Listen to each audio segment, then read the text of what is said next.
alihi faqad fazal muttaqun.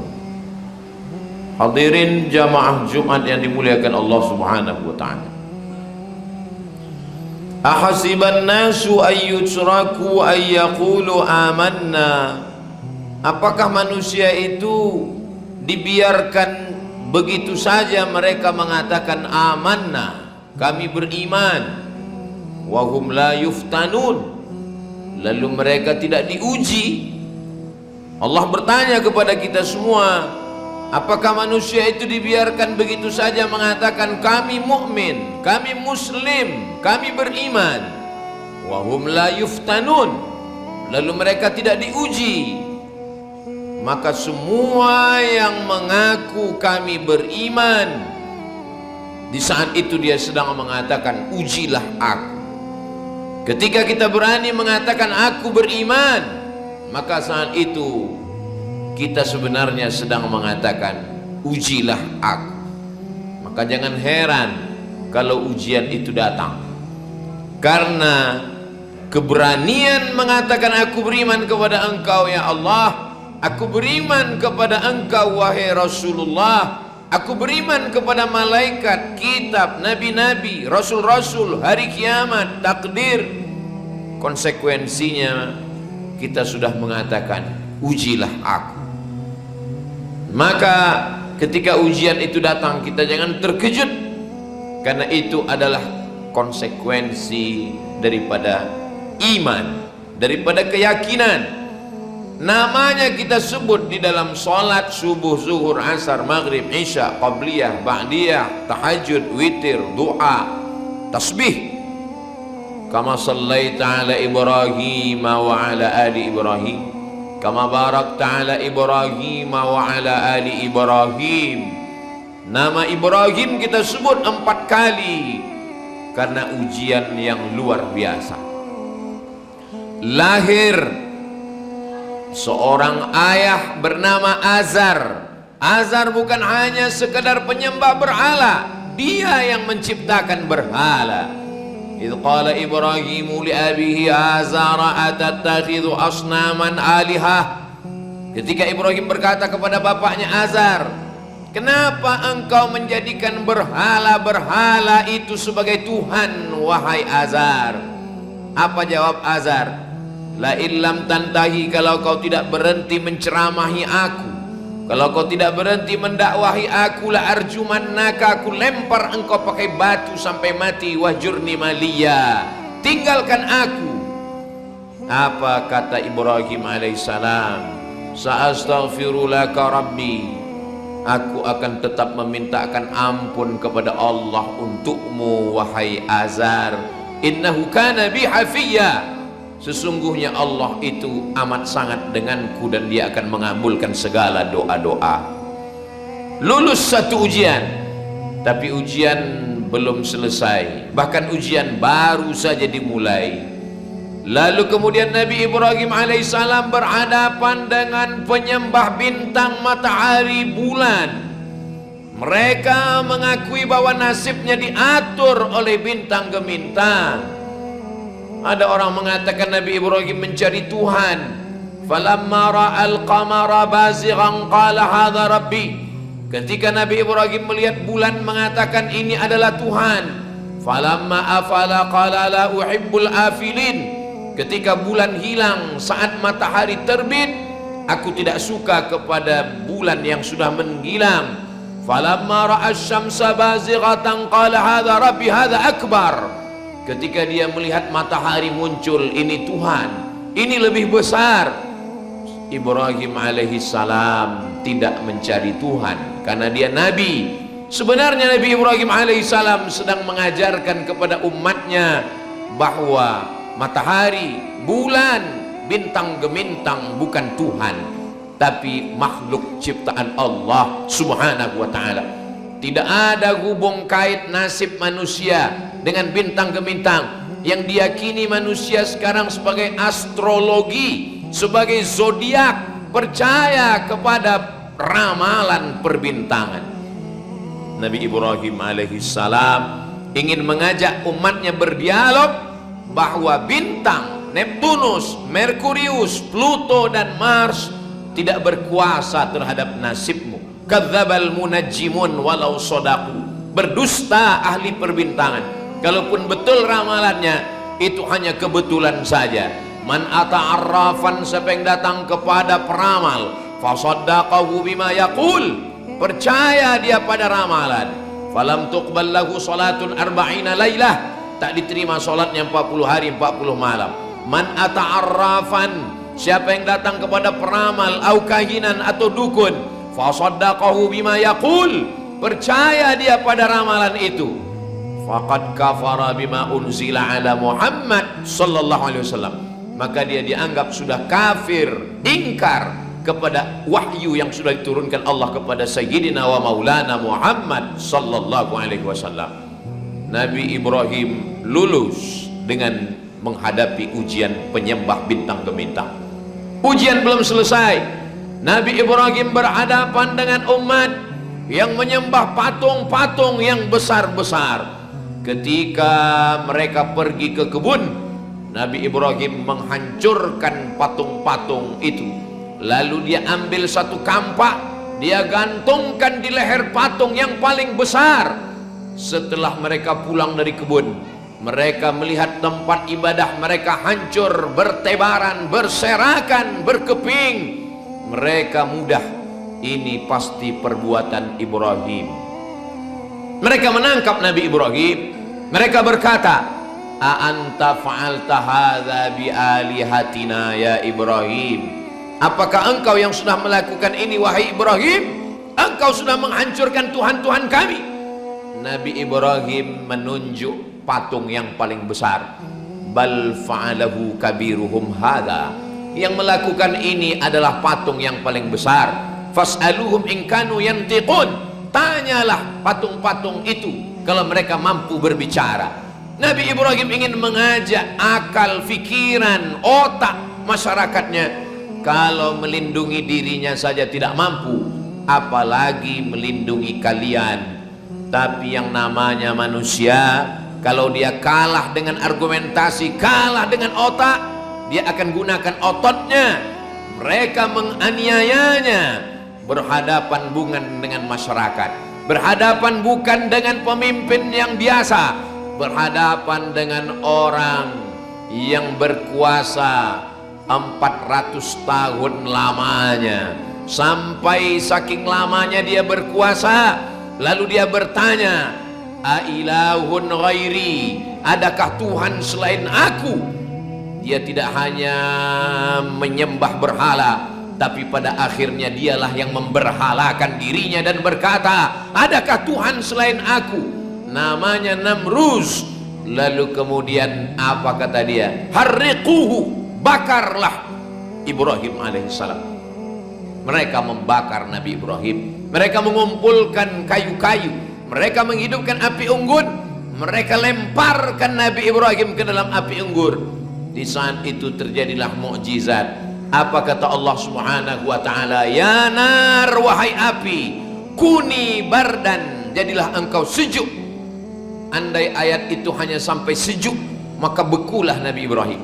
Tapi apa kata Allah? Ya nar, wahai api, kuni bardan, jadilah engkau sejuk, wasalaman, dan engkau selamat ala Ibrahim. Nabi Ibrahim keluar dari api yang berkobar itu dengan selamat. Hukum api berubah, yang membakar menjadi tidak terbakar, yang membakar menjadi tidak membakar. Tak ada yang sulit bagi Allah. Innama amruhu idza arada syai'an ayyaqula lahu kun fayakun. Ujian belum selesai. Ujian terus berlanjut selama hayat di kandung badan, selama jantung masih berdetak, selama nafas masih berhembus. Ujian tidak pernah selesai. Nabi Ibrahim menikah dengan Sarah. Sarah tidak mempunyai anak. Sampai-sampai mereka menuduh Sarah perempuan yang mandul. Ibrahim tidak akan mungkin punya anak. Ibrahim menikah dengan Hajar. Apa yang terjadi? Imam Abul Fida Ismail Ibnu Katsir dalam kitab Tafsir Al-Quranil Azim menyebutkan, saat Nabi Ibrahim sudah berdoa, Rabbi habli minas salihin, Rabbi habli minas salihin, Rabbi habli minas salihin, umur 86 tahun, Takdir itu baru berkata setelah 86 tahun, Isma, dengarkanlah, Isma, kabulkanlah, Isma, perkenankanlah, Tuhan, Ismail, perkenankanlah wahai Tuhan. Akhirnya anak itu lahir, diberi nama Ismail. Istajib ya Allah, kabulkanlah ya Allah. Akhirnya Nabi Ibrahim punya anak sesudah berumur 86 tahun. Apa yang terjadi setelah itu? Ternyata istri yang sudah divonis masyarakat mandul tidak akan mungkin punya anak, sudah tua renta, rambut sudah memutih, kaki sudah lemah, tulang-tulang sudah tidak berdaya. Rupanya takdir Allah berkata, Sarah mampu punya anak. Dan ketika itu umur Ismail alaihi salam 13 tahun. Maka umur Nabi Ibrahim 99 tahun. Lahir lagi seorang anak.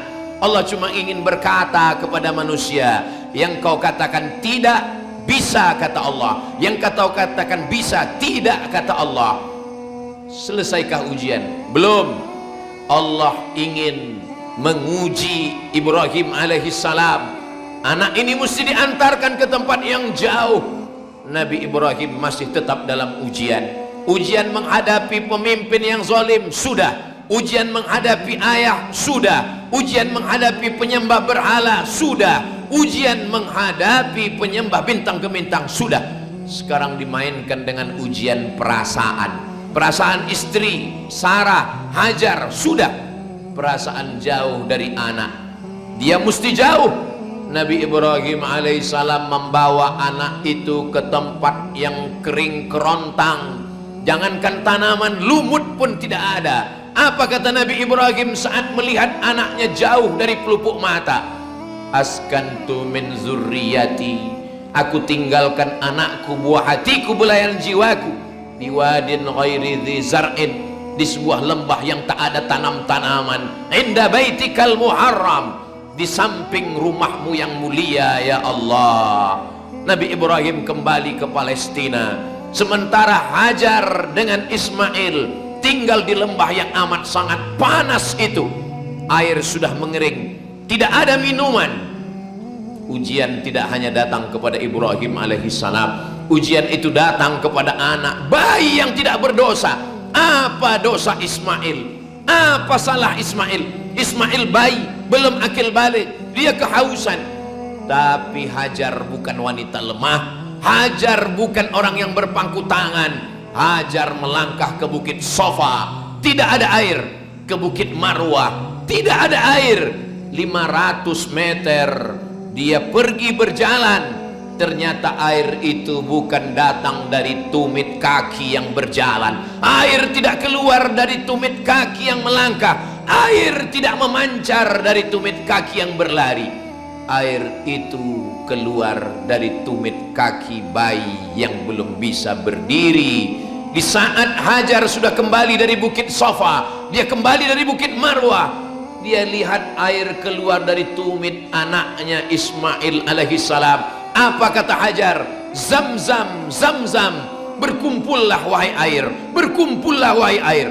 Allah ingin mengajarkan kepada kita, jangan sangka ujian itu hanya datang pada orang yang dewasa. Anak kecil pun diuji. Jangan katakan ujian itu datang pada laki-laki yang gagah perkasa. Perempuan yang lemah pun diuji. Padahal suaminya Nabi, padahal anaknya Nabi, dia tidak mengenadahkan tangan ke atas langit. Hajar tidak meneteskan air mata. Dia berjalan, dia berusaha, dia berlari. Walaupun air itu tidak ada di bukit Sofa, air itu tidak ada di bukit Marwah, air itu ada di tumit anak kaki kecil yang belum pandai berjalan. Selesaikah ujian? Belum. Ujian masih terus. Falamma balagha ma'ahu sa'ya, ketika sudah sampai usia remaja, Nabi Ibrahim bermimpi, ya bunayya, wahai anakku, wahai kesayanganku, inni ara fil manam, aku lihat dalam mimpiku, anni azbahuka, aku menyembelih lehermu, fanzur madza tara, apa pendapatmu wahai anakku. Sekarang di waktu yang sama, dua manusia sedang diuji. Ayahnya bernama Ibrahim, anaknya bernama Ismail, istrinya bernama Hajar. Hajar yang mengandung, Hajar yang melahirkan, Hajar yang menyusukan, Hajar yang membesarkan. Tapi ujian ini akan terus datang silih berganti. Ketika Nabi Ibrahim alaihissalam sudah membawa anaknya ke atas bukit Jabal Qurban, watallahu lil jabin, pisau itu sudah terasa dinginnya, sejuknya di kulit leher Ismail.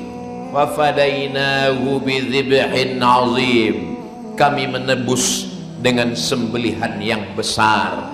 Ibrahim, Ismail, Sarah, Hajar, Ishak bukan hanya seorang yang lulus ujian, tapi keluarga yang lulus ujian. Itulah kenapa nama mereka kita sebut kama sallaita ala Ibrahim wa ala ali keluarga Ibrahim, kama barakta ala sayyidina Ibrahim wa ala ali sayyidina Ibrahim. Episode Ibrahim sudah selesai, tapi ujian kehidupan belum. Lahir pelanjutnya, Musa alaihissalam. Musa tidak dilahirkan di permadani empuk. Musa tidak berada dalam selimut sutra, belum lagi lahir ke atas dunia seorang raja angkuh sombong, sedang mencari-cari anak kecil yang dilihat dalam mimpi bahwa akan ada anak yang merampas kekuasaan kerajaannya. Karena Fir'aun bermimpi, dalam mimpinya dia melihat ada anak kecil yang menarik mahkotanya. Lalu dia kumpulkan dukun-dukun, penasehat-penasehat spiritualnya. Apa agaknya arti makna mimpi ini?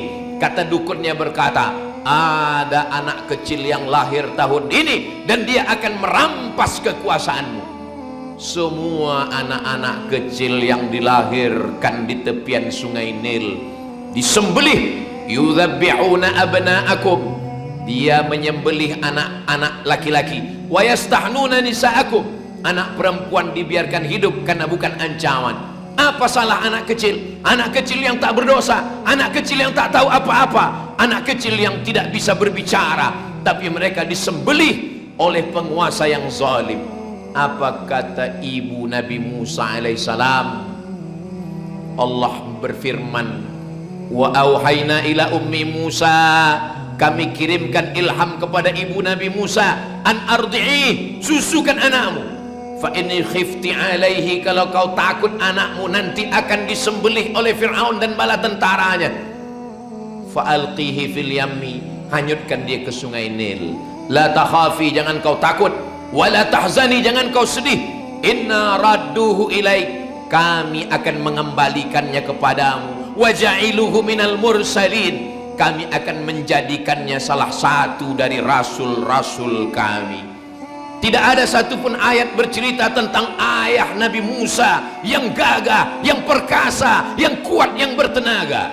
Seorang perempuan yang katanya lemah, tapi dia perempuan yang luar biasa. Di balik sosok Musa yang bisa memukulkan tongkatnya memancar 12 mata air, Nabi Musa yang membelah Laut Merah, ternyata ada perempuan yang lulus ujian. Perempuan itu menghanyutkan anaknya. Dia tidak takut, dia tidak cemas, dia tidak ngeri, dia tidak khawatir.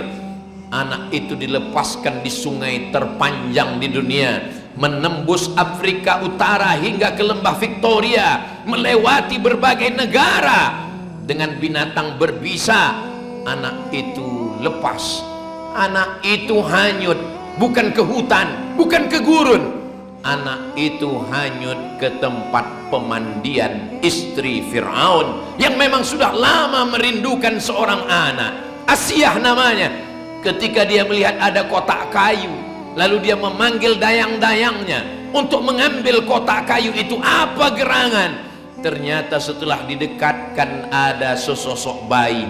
Bayi itu dibawa ke istana Fir'aun. Fir'aun sudah menduga, inilah dia bayi yang akan merampas kekuasaanku. Tapi Asiyah berkata, kita uji dia dulu, kita letakkan bara api, kita letakkan makanan. Tangan Musa alaihissalam hampir mengambil makanan. Kalau dia mengambil makanan berarti dia bukan bayi biasa, berarti dia bayi yang bisa berpikir. Allah mengirimkan malaikat sehingga bayi kecil Musa mengambil bara api dan meletakkannya di lidah. Di saat itu Allah membelanya, Allah menolongnya sampai akhirnya dia dewasa. Setelah dia cukup masa untuk keluar dari sarang Fir'aun, dia melihat ada dua sosok manusia sedang berkelahi. Fawakazahu Musa, Nabi Musa meninjunya. Ternyata tenaga Nabi Musa terlalu kuat hingga tentara Fir'aun itu mati. Lalu kemudian Nabi Musa terusir. Itu hanya skenario Allah, itu hanya cara Allah supaya Nabi Musa selamat dari Fir'aun. Selesaikah ujian? Belum, ujian baru saja dimulai. Nabi Musa alaihi salam menantikan tempat yang belum pasti sampai akhirnya dia melihat ada orang yang berjalan, lalu kemudian menunggu antrian mengambil air begitu panjang. Nabi Musa alaihissalam menggeser batu yang menutup sumur tempat air. 30 laki-laki yang besar, yang berotot, yang bertenaga tidak mampu menggeser tempat air itu.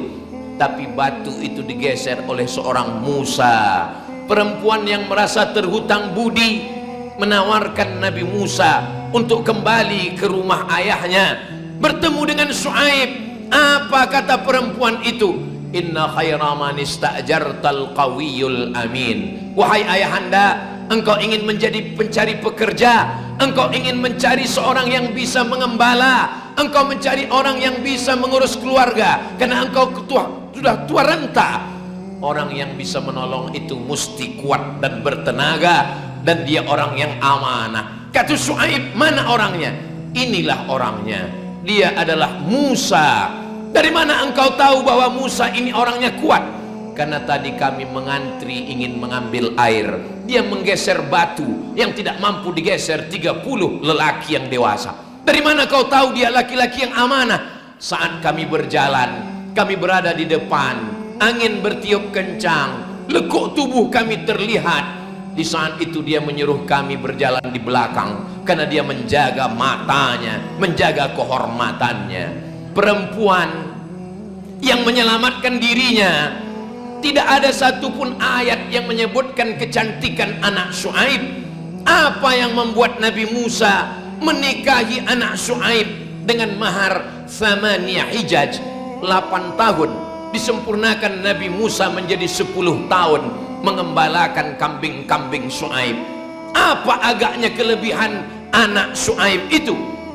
Tidak ada ayat Quran bercerita tentang tubuhnya, tentang wajahnya, tentang kulitnya.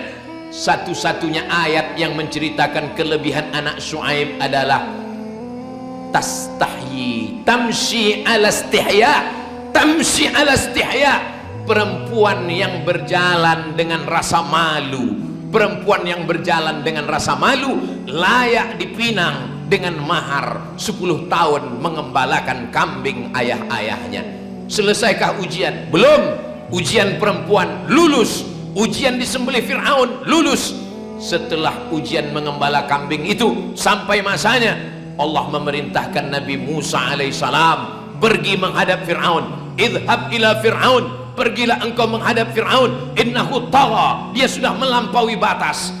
Wa qula lahu qawlan layyina, wa qula lahu qawlan layyina. Ucapkan kalimat-kalimat yang lembut, ucapkan kalimat-kalimat yang baik. Mudah-mudahan Fir'aun lembut hatinya. Tapi ternyata Fir'aun tidak pernah dilembutkan dengan kata-kata. Padahal Nabi Musa sudah berdoa, Rabbi syrahli sadri, lapangkan dadaku menghadapi Fir'aun, wa yassirli amri, mudahkan urusanku menghadapi Fir'aun, wahlul uqdatam min lisani, karena lidahnya pernah luka akibat dari arang yang panas. Hilangkan cacat dari lidahku supaya aku bisa bicara lantang menghadapi Fir'aun, yafqahu qawli, supaya dia paham apa yang aku ucapkan. Apa yang terjadi? Nabi Musa ditantang sampai akhirnya Nabi Musa menyeberang Laut Merah. Fir'aun tetap terus mengejar. Allah subhanahu wa ta'ala menunjukkan kuasanya. Nabi Musa memukulkan tongkatnya sampai air Laut Merah itu kataudil azim, seperti gunung yang besar. Sampai akhirnya Nabi Musa menyelamatkan. Berapa orang yang dibawa Nabi Musa menyeberang Laut Merah menuju dataran Sinai? Tafsir Ibnu Katsir menyebut 600.000 orang Bani Israel. Selesai Fir'aun mati di Laut Merah, lengkap dengan bala tentaranya. Inna Fir'aun wa Haman, bala tentaranya, wa qaumuhuma inna Fir'auna wa Hamana wa junudahuma kanu khatiin. Ujian belum selesai. Sebelumnya ujian menghadapi penguasa yang zalim, sekarang ujian menghadapi Bani Israel. Bani Israel ingin punya Tuhan yang bisa dilihat mata. Ya Musa, wahai Musa, lan nu'mina laka, kami tidak akan beriman kepadamu hatta narallaha jahrah, sampai kami melihat Tuhan itu secara nyata. Nabi Musa melanjutkan perjalanannya. Mereka haus, mereka lapar. Nabi Musa berdoa, Allah menurunkan makanan dari surga, manna wassalwa. Mereka kepanasan, Allah turunkan awan, wa zallalna alaikumul ghamama wa anzalna alaikumul manna wassalwa. Tapi apa yang diminta oleh bangsa Bani Israel? Ya Musa du'u lana rabbaka, wahai Musa, mintalah kepada Tuhanmu supaya dia menurunkan kepada kami makanan-makanan. Apa yang mereka minta? Wa fumiha wa adasiha wa basaliha. Mereka minta bawang merah, bawang putih, kacang adas. Mereka minta makanan-makanan dunia yang busuk, yang bau. Apa kata Nabi Musa alaihissalam? Atastabdiluna alladhi huwa adna billadhi huwa khair. Nabi Musa tidak sampai ke Palestina, dia meninggal di dataran gurun Sahara. Yang melanjutkan perjalanan adalah murid Nabi Musa, Yusha bin Nun. Selesai Nabi Musa, apakah habis dunia? Belum. Dilanjutkan dengan Nabi Isa alaihi salam. Habis Nabi Isa, dilanjutkan oleh Nabi Muhammad sallallahu alaihi wasallam. Belum lahir ke atas dunia, ayahnya meninggal. Umur 6 tahun, ibunya meninggal. Paman yang melindungi, Abu Talib meninggal. Kakek yang menyayangi, Abdul Muttalib meninggal. Istri yang sayang, Khadijah meninggal. Anaknya Zainab, Ummu Kulthum, Ruqayyah, Fatimah. 3 anak perempuannya meninggal ketika dia masih hidup. Hanya tinggal seorang perempuan, Fatimah. 6 bulan setelah dia meninggal, barulah meninggal. Anak laki-lakinya Al-Qasim, Abdullah, meninggal juga, patah giginya. Anak laki-laki dari Maria Al-Qibtiyah, Ibrahim namanya, meninggal umur 18 bulan. Adakah ujian yang lebih hebat daripada kematian? Jadi kalau ada orang mengatakan, kenapa ujian saya berat? Sahabat Nabi bertanya, ya Rasulullah, ayun nas ahsaddu bala'an, siapa manusia yang paling berat ujiannya? Al-anbiya, nabi-nabi, summa salihun, orang-orang soleh, summal amsal fal amsal, setelah itu orang yang kuat imannya. Orang yang soleh tidak pernah meminta supaya diringankan ujiannya. Dia hanya meminta supaya diberikan bahu yang kuat, diberikan kaki yang kokoh, diberikan hati yang tangguh untuk menerima segala ujian yang diberikan Allah Subhanahu wa ta'ala. Ujian Belanda datang, bangsa ini tetap kuat. Ujian Jepang datang, dia tidak bergeming. Ujian Dom datang, dia tidak pernah kafir. Ujian tsunami datang, dia tetap bersimpuh sujud di hadapan Allah. Air laut naik ke darat, dia kuat.